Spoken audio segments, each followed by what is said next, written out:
Alito, hello. This is Tim Tingle. I'm a member of the Choctaw Nation of Oklahoma, and I'm honored to be asked to share stories, the gathering of the Porch Band of Creek Indians.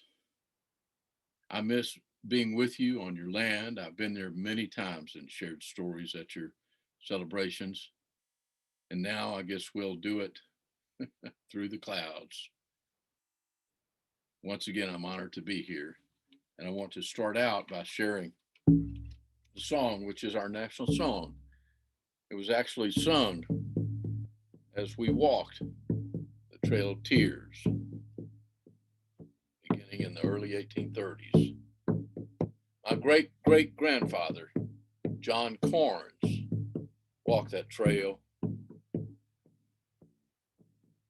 She long holy though by my ish me the fool like child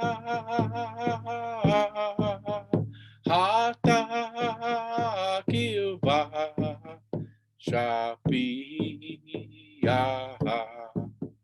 ishbi yukapa lashki.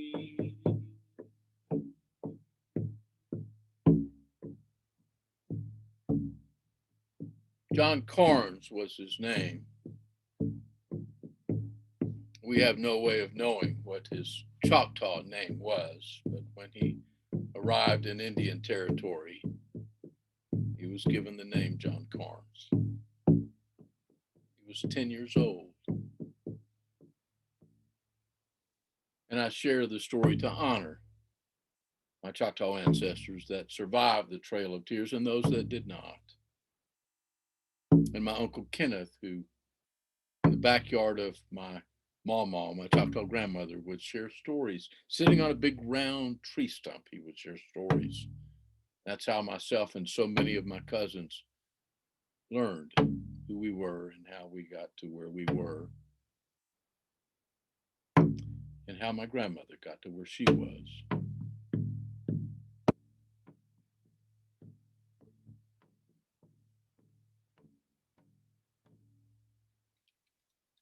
He was 10 years old, John was. He woke up in the middle of the night. Something was burning. He leapt up out of bed. Something was burning. He looked around. He couldn't see a fire, but something he knew was burning. It was burning behind him. And he turned around and he saw nothing. He turned around and he saw nothing. And then he realized why every time he spun around, the flames disappeared, because it was the back of his hair on his neck that was burning. He grabbed a blanket and smothered it out. Then he ran through the house and he saw that the roof was falling down. He ran out front and his mother cried and grabbed him and said, "I'm so sorry. I'm so sorry. I thought you ran out the back door. We would never have left you." And his father was there and his brother.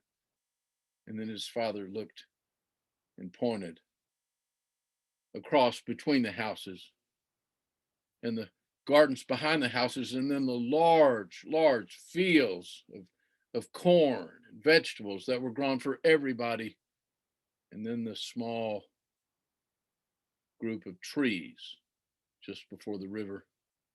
And riding out of those group of trees were men on horseback, Nahullo men, not Choctaw, Nahullo men. And they were flinging torches. And as the torches would turn and turn and turn and land on the roofs, they would explode in flames.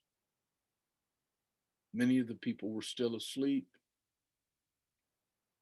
People were hollering and waking everyone up as best they could. And then some of the Nahullos rode their horses and they stopped in front of the houses and leapt off and with guns began to fire at the Choctaws as they were running out. And this is what my uncle Kenneth told us I will never forget. He said, there was a church not that far from John's house. It was a church, and at the top of it was a bell tower, he said. And as everyone was running to the woods to get away from the rifle fire, John, he was only 10 years old, but sometimes he spoke in such a way that even grown-ups would listen to him. And he said, Dad, stop just for a moment. His dad said, we can't stop, John. We're trying to save our lives. We can't. Dad, just for one moment, please. Look where I'm pointing. And his father looked behind, and he was pointing up to the bell tower of the church. And John said, Dad, I know we have it. Dad, look, the houses are burning, but look, it's getting brighter and brighter. And as his father looked and the other people, his father said, kneel down and scoot behind the bushes so we can see. And they did. And as they looked, they saw the light from the bell tower. There was a light shining down, and it grew brighter and brighter and brighter. And John said, I don't know what it is, Dad. It might be the angels. I don't know what it is, but maybe it's going to change everything. And maybe we wake up tomorrow morning and our homes are like before. Look, from the church. And they all watched. And as brighter and brighter the light grew, and what happened next changed the lives of tens of thousands of people forever. One of the Nahulos had tied his horse to the front of the church, and with a torch he was climbing up the ladder of the bell tower, and brighter and brighter and brighter until finally he leaned out and they saw the torch and the flame and the Nahulo holding it, and he tossed it to the roof of the church, and it burst in flames, and the church began to fall. And John's father, he said, if they will burn our churches down, we must go. They care not for our lives. And they began to walk. And for my family, that began the Trail of Tears. And the stories I've heard are that as John walked and the family walked and they gathered with others and soldiers were leading them. And then soldiers came up one day and they were carrying blankets and it was so cold, and they had no shoes.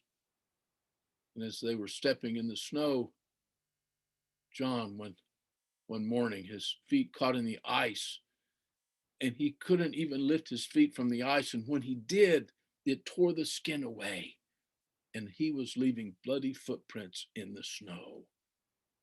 And his father stopped and pulled him and held him and said, son, look back.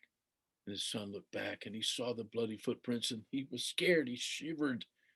And then his father said, now take a deep breath and close your eyes and relax. And when he did, his father moved his face forward and he said, now look, son, now look at the clean snow in front of you. You must keep your eyes on where you are going. You cannot keep your eyes on the bloody footprints of the past. You must keep your eyes on where you are going. You cannot keep your eyes on the bloody footprints of the past. And that has been a key for Choctaw survival today. John continued walking, and his mother grew ill. She grew ill, for the blankets that many of the soldiers had passed out were infected with smallpox deliberately. And she grew ill. And John, he and his big brother, they carried her body as best they could, all the way to their new home in Indian Territory, what is now Oklahoma. And she was buried there. And the churches were rebuilt, and the towns were built around the churches, and Choctaw survived. And John had a daughter, and she had a son, and my grandmother was born in the 1890s, descended from the family Mini Ochitama Good. And they had a piece of land in Oklahoma, and oh, it was wonderful farmland They had horses, they had cattle, they had acres and acres of corn, they grew tomatoes, they grew cucumbers and all kinds of vegetables. And there was water nearby, enough water to keep the plants and the animals and the families. Minneochitamagood, and she was 12 years old. 12 years old when this happened. When my Uncle Kenneth told us what happened, he said she was so happy. She was such a happy little girl. She got cloth and rolled it, and she had a little dog. For all Choctaws have dogs. It's actually a sacred animal to us. It is. And she would throw the cloth and it would roll, and the little dog would grab it and run it back. And she loved playing with the little dog. And then after she would clean the corn off the cobs, and she would toss the corn cobs out, and the dog would bring the corn cobs back, and she would build. She had a wonderful time, and she was learning how to cook. She could cook, a wonderful corn stew. That is our favorite food. Corn is our sacred food. She was a wonderful cook and a happy little girl, and much older than her 12-year-old seemed to be. And Uncle Kenneth, he leaned forward to all the kids gathered around him in my grandmother's backyard. And there the stump was. He would sit on and tell the stories. My grandmother would be inside. And he would teach us a little Choctaw, and he would teach us the stories, and we would sing the song, our sacred song. And one day he said, and one day a wagon came up, a horse-drawn wagon. And two men, Nahalo men, were riding the wagon. And they stopped it on the street, and they walked to the house, and they banged on the door. And Minnie, your grandmother, her father came to the door, Mr. Good, and he opened the door. He said, "What is it?" And then a Nahalo man held up a piece of paper, and he said, "You need to read this if you can. You need to read this." And Mr. Good took it, and he said, "Explain it to me." He could read and write Choctaw, but not English so well. And he handed it back, and the man said, "I'll tell you what it means. It means, is there a girl here named Minnie Ochitamagood, a 12-year-old girl?" "Yes, she's my daughter." And when Minnie, your grandmother, who was 12, when she heard her name called, she ran and she grabbed a hold of her father's leg, and she looked up at him and looked at the man. And then her mother came and said, "What's happening?" And the man said, "I have a document here. It's from the government, and it says that if Minnie, the little girl here, Minnie Ochitamagood, she needs to go to a boarding school, an Indian boarding school, and she can live there and she can learn, and you won't have to pay for this. She'll have her bedroom, and she'll be fed 3 meals a day, and she'll be taught." We don't want our daughter to go to a boarding school, for there were stories about things that happened at these Indian boarding schools, and they were not good. And the man said, "It is not your choice. The government has made the choice. And if you do not sign this and allow her to go to the Indian boarding school, oh, they will come and take your land, take your house, take your animals and everything you own, and you will be put out with nothing, not even the clothing other than what you wear. You will just have to go." And he took the document, and the man said, "But don't worry, it will be good for her. She can come home 2 weekends a month, and she can come home for every holiday, for Christmas and Easter. She can come home for a week or two, and then all summer long. And whenever you want to, you can come and visit her. The boarding school, it's not that far." And Mr. Good had never heard of any nearby boarding schools, but he looked at his mother and he said, "I think we have no choice." And he signed it and handed it back. And then he said to the man, "So how long do we have to prepare her?" And Minnie, your grandmother, Uncle Kenneth said, she was already crying. She was already crying. She didn't want to leave. She had a good life there. She loved her family. She loved her animals. She loved her dog. "How long do we have to get her ready?" said her father. The man looked at the man on the wagon and waved at him and said, "How long do you have? I'm not coming back to get her. You have 30 minutes to get her things together. We'll put her and her things on the wagon, and she's going to the boarding school. You've signed it, and she's going." She began to cry. Your grandmother, Minnie Ochitamagood, she began to cry. And they gathered pillowcases and they put clothing and put her shoes. And her mother said, "Only put 2 weeks worth of clothing and things in there. We can come and see her. And she can come see us. In 2 weeks, we'll bring her home." "Where's the boarding school?" said her father. "We'll let you know. Someone will drop by and give you all the information you need."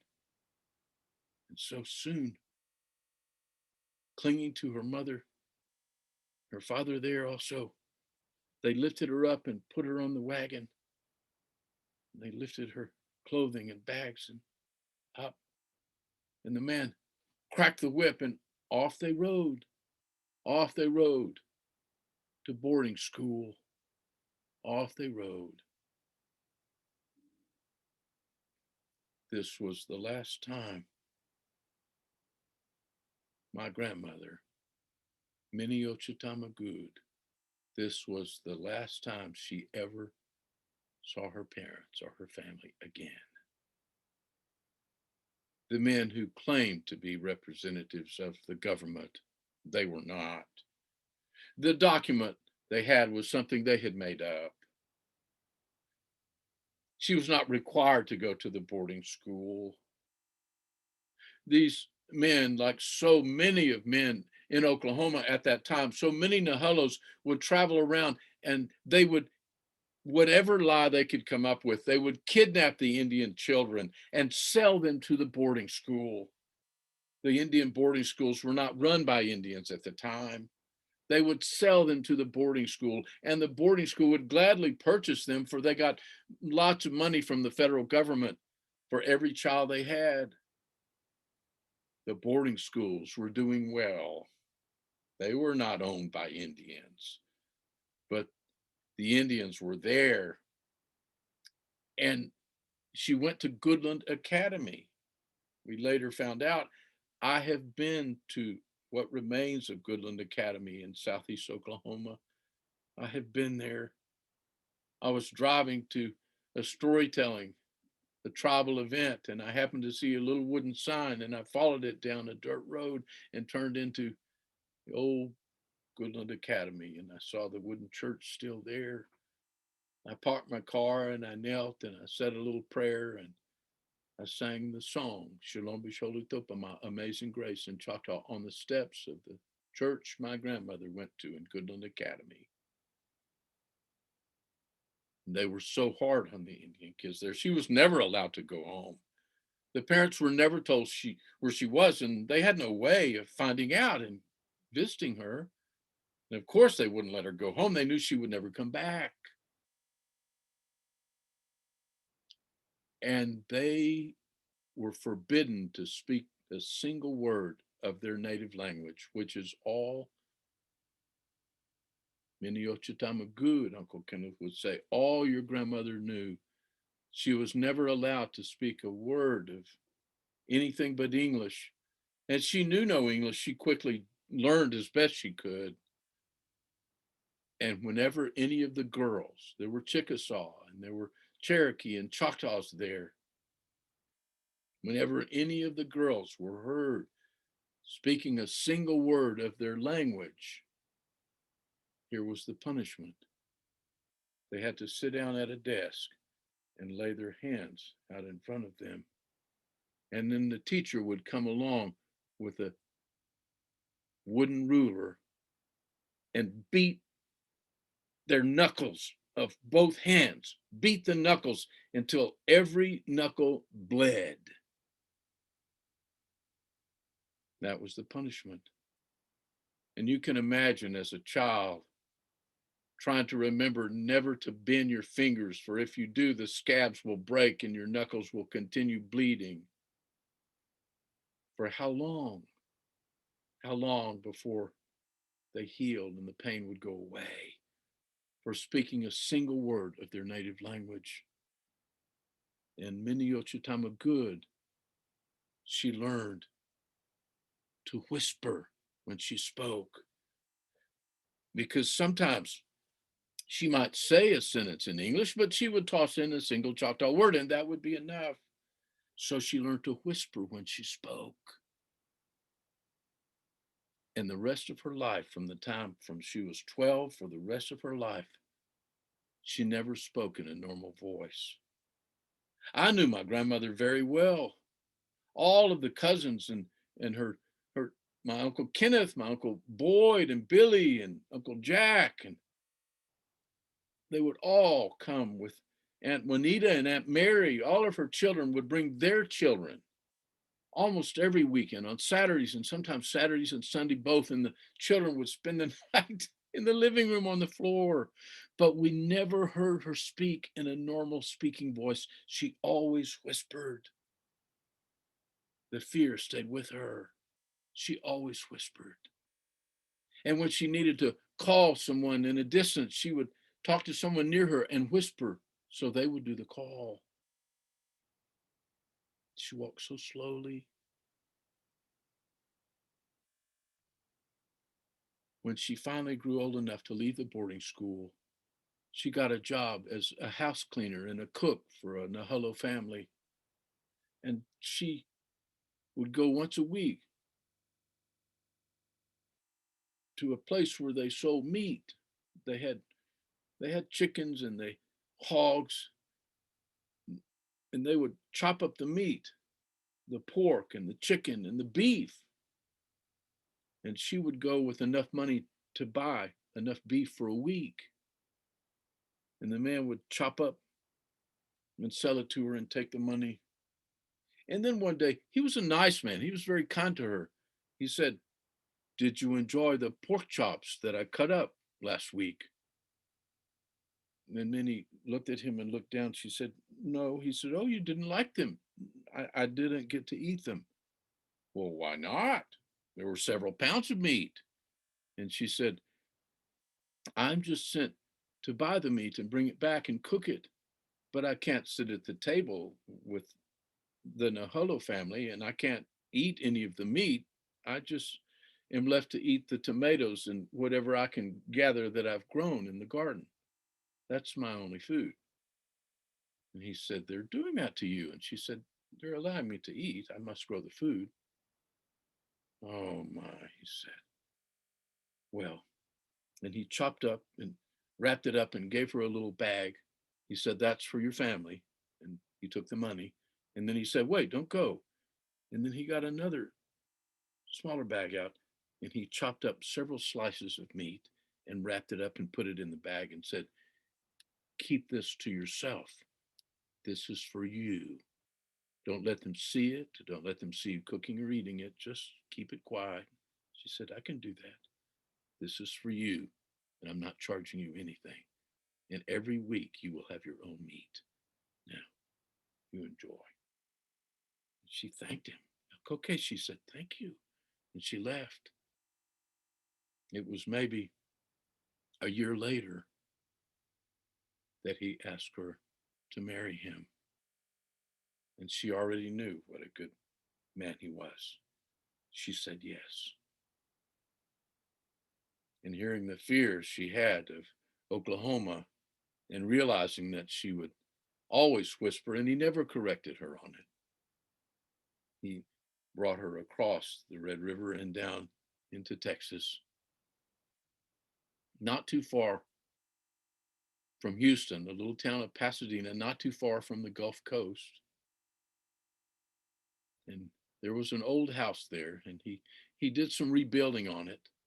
And when they moved in on the first day, it was beautiful. It had a front porch and it had a back porch with a screen around it. It was so nice. And it had acres of land where she could grow what she wanted. And they would help the corn, and there were tomatoes. And she loved flowers, roses, and gardenias.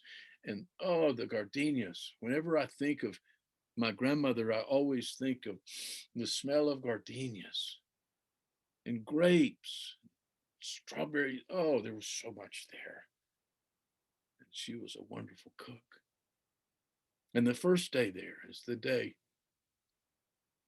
that would change everything.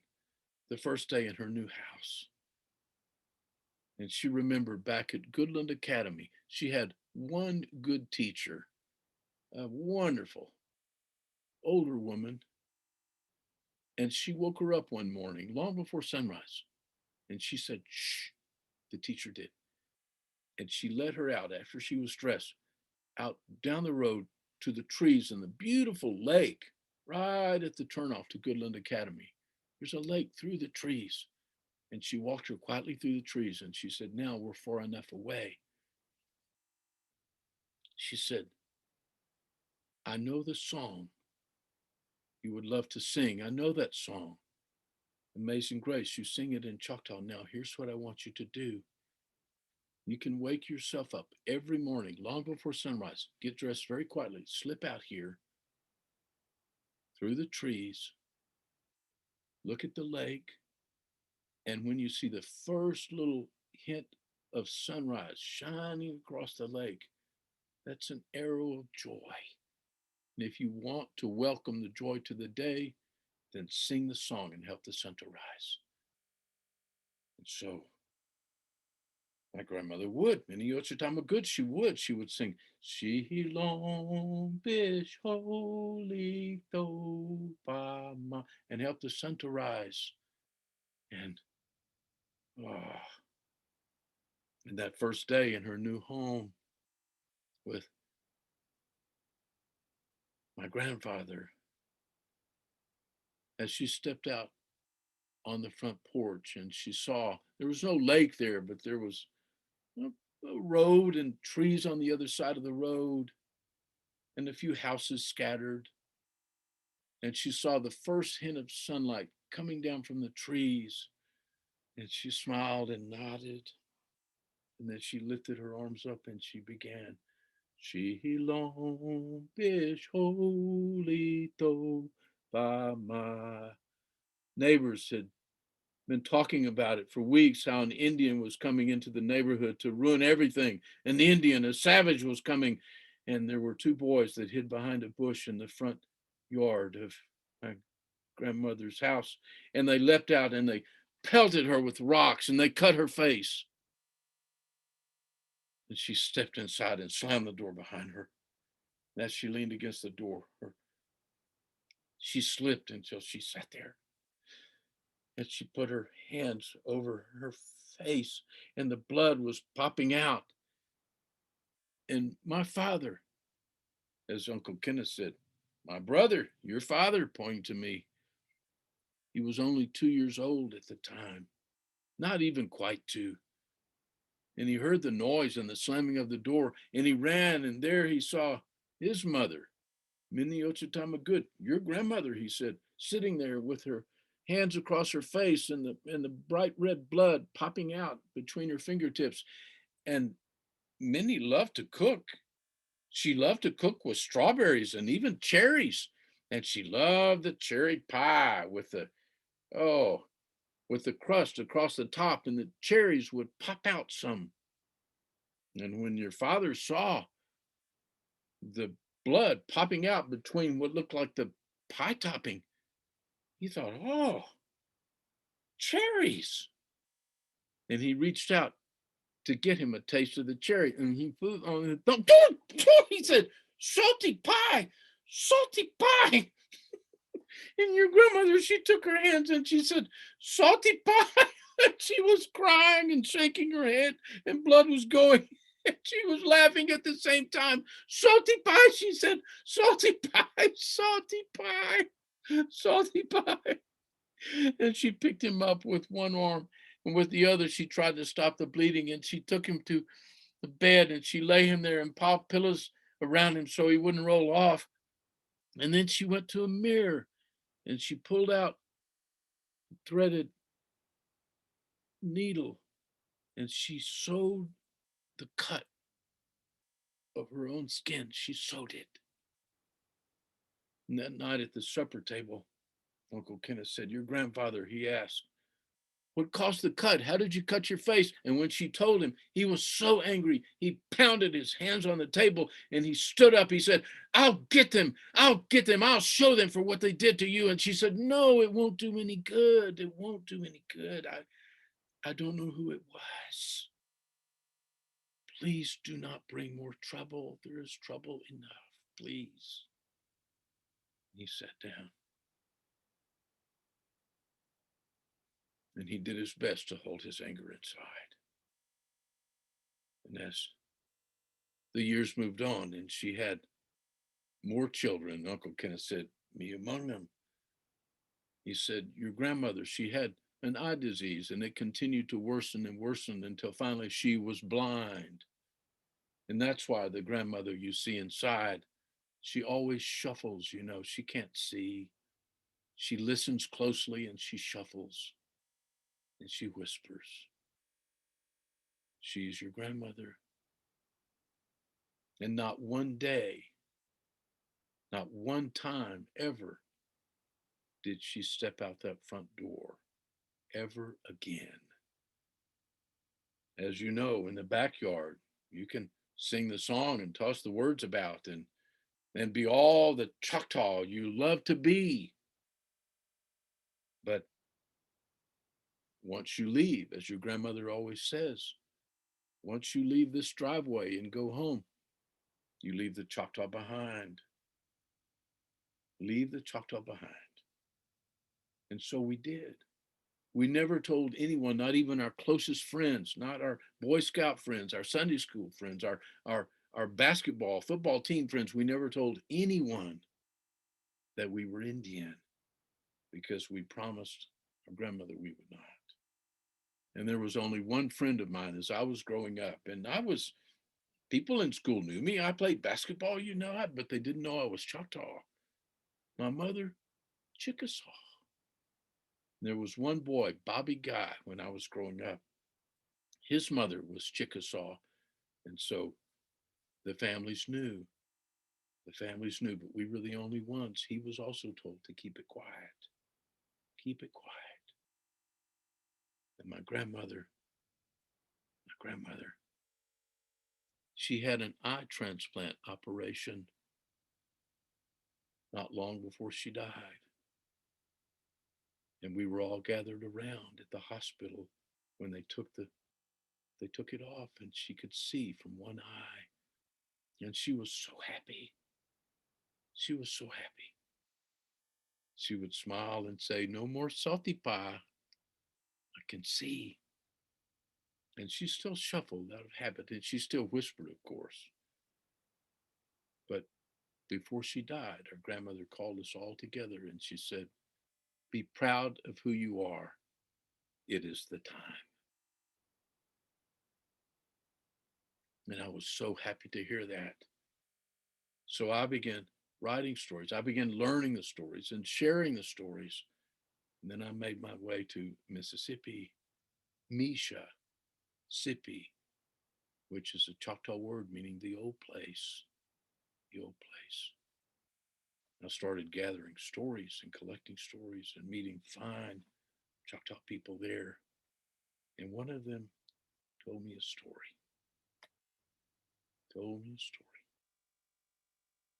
that helped me not to be so proud, just to be quiet and appreciate and care for others. There was a Choctaw long ago, a young Choctaw man named Lone Hunter. And Lone Hunter was so strong. And the Choctaws always said, never go into the swamps, for this was Mississippi, the old swamps. Never go into the swamps alone, for there are creatures back there we don't even have names for. And never, ever spend the night in the swamp, even with your friends. You come home, come to town. But Lone Hunter, he was so proud. He didn't listen to the elders. He would get his blow dart gun, his cane, and hollow it out and get the poison darts and put them in his little bag and go out hunting for the wild deer, for the bucks. And he would, and he had a way of right in the neck where the vein was, the poison dart, he would shoot and the buck would fall. And Lone Hunter would toss the buck over. And he wouldn't kind of get a friend to help him drag it home and then skin it and cook it and invite everybody over. Well, eventually everyone would come over and he would share the meat. But here's what he would do after he had killed the buck. He looked for the biggest buck he could find, big rack of horns. He would flip it over his shoulder and make his way down the street of Choctaw Town, make his way down. And he would flex his muscles and walk closest to the houses where he knew young Choctaw women lived. And they would look out for him, and one of them would say, "Oh, Lone Hunter's here! Lone Hunter's here!" And the women would come out, "Oh, Lone Hunter! Oh, what a big buck! What a big deer! How can you ever carry it? You must be so strong!" And Lone Hunter would flop it on the ground and flex his muscles and say, "Oh, I'm not that strong." And sometimes even pull his shirt off and tie it around his waist and say, "Oh, I'm not that strong. No, I hardly have a muscle at all." And they would say, "Oh, Lone Hunter." And he would flop the deer back. This is what he did. Lone Hunter. He was so proud. And then one day, Lone Hunter got up early on his way out to the swamp to kill another buck. And just as he began to step into the swamp where the mud was soft, he realized he didn't bring his poison darts. Said, had never happened before. What is going on? And he ran back and he got the poison darts for them and tied it to his waist. And then he made his way into the swamp. And it didn't take long. He saw the biggest buck he'd ever seen in his life. It was huge with a big rack of horn and so big and so proud, much like Lone Hunter. And Lone Hunter said, "Your days of pride are over." Then he picked the blow dart gun up and he put the dart in it and he aimed it and shoo, he blew it. And it seemed to move in slow motion. Lone Hunter could see it spin and spin and spin and spin.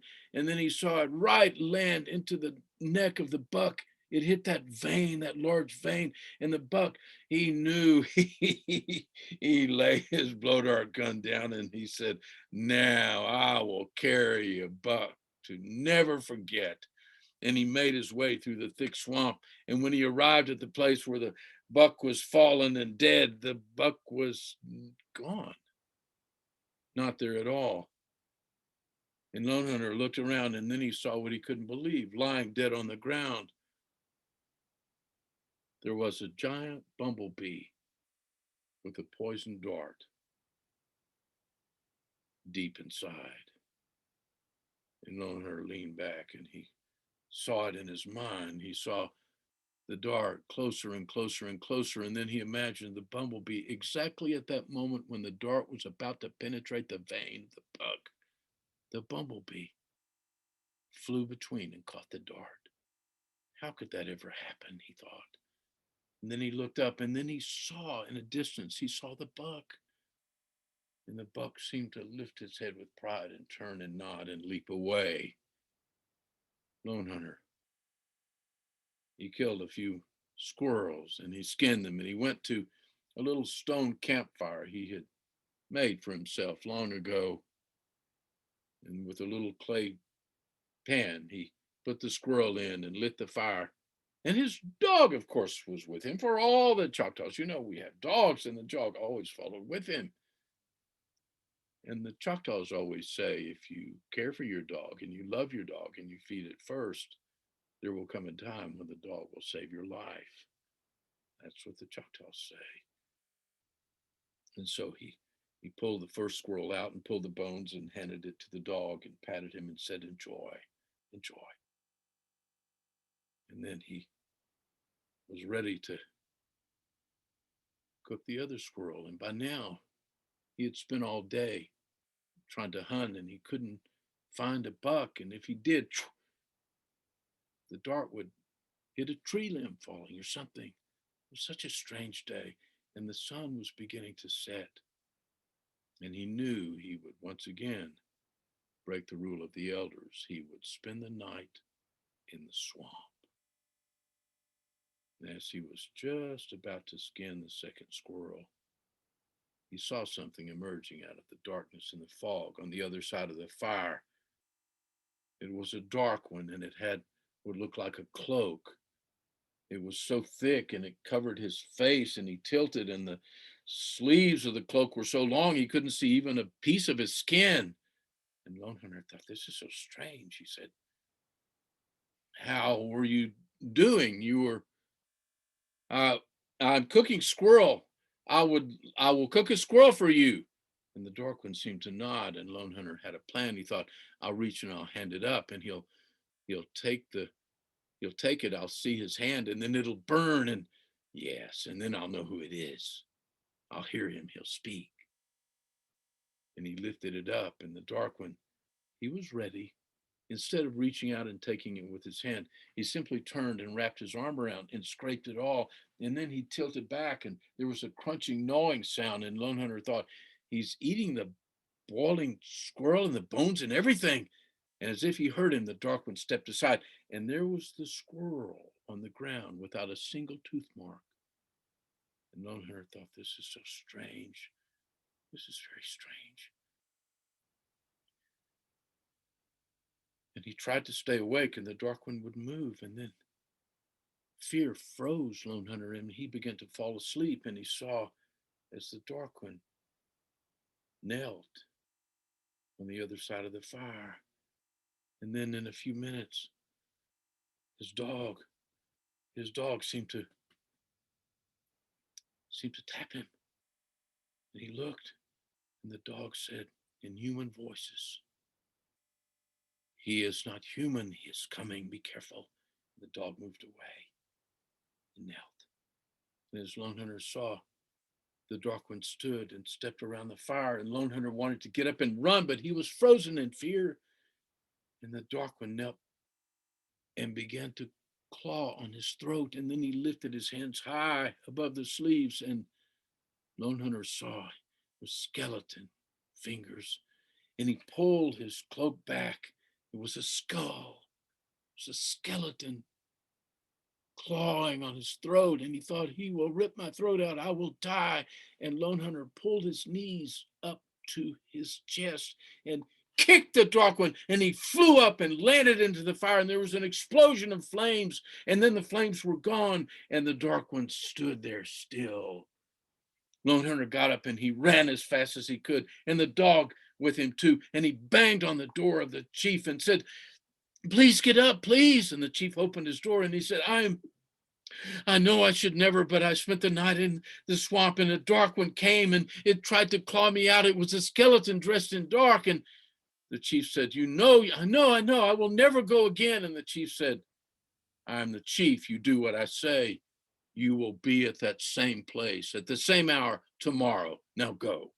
And he shut the door, and Lone Hunter thought, oh no, it's the chief. I must do it. And so the very next night at the same hour, Lone Hunter was there by the fire. And when the dark one came, there were 20 Choctaws, young Choctaws, surrounding and hiding. And they stood up and they grabbed their arms. And the dark one turned to run, and they held him tight to catch him, but he flew right through them. And they felt very cold. And they all ran after to follow him.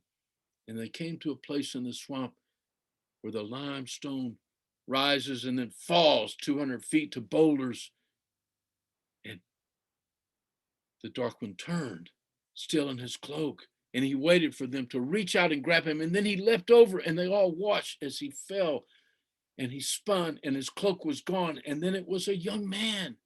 He looked like a young Choctaw man. And then just before he hit the bottom, he turned again into a skeleton, and the bones cracked everywhere. It took hours for them to bring blankets and gather up every single piece of bone, and he was buried at a Choctaw graveyard, given the service and sung the song off under a tree. And as they left the graveyard, an elder pulled Lone Hunter aside and said, he was not a thing of evil, the dark one. He was like you. He was so far from home, he had to be in the swamp all alone, spending the night. And when he fell from the cliff because he didn't know it was there like we do and died, no one was ever able to find him because he was too far from home. And as we Choctaws know, when you die and are not buried, the spirit wanders until the burial. And he wandered until he saw what you were doing, which would lead somehow to your death. And he knew you would only listen to fear. And so he gave you all the fear you could stand.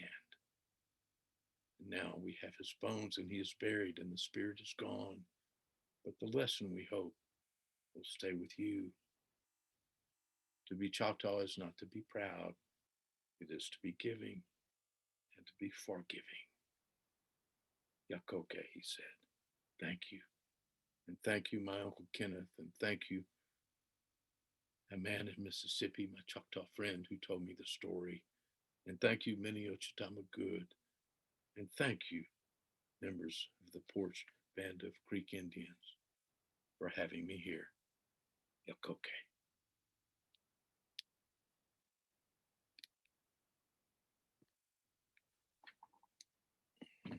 Okay.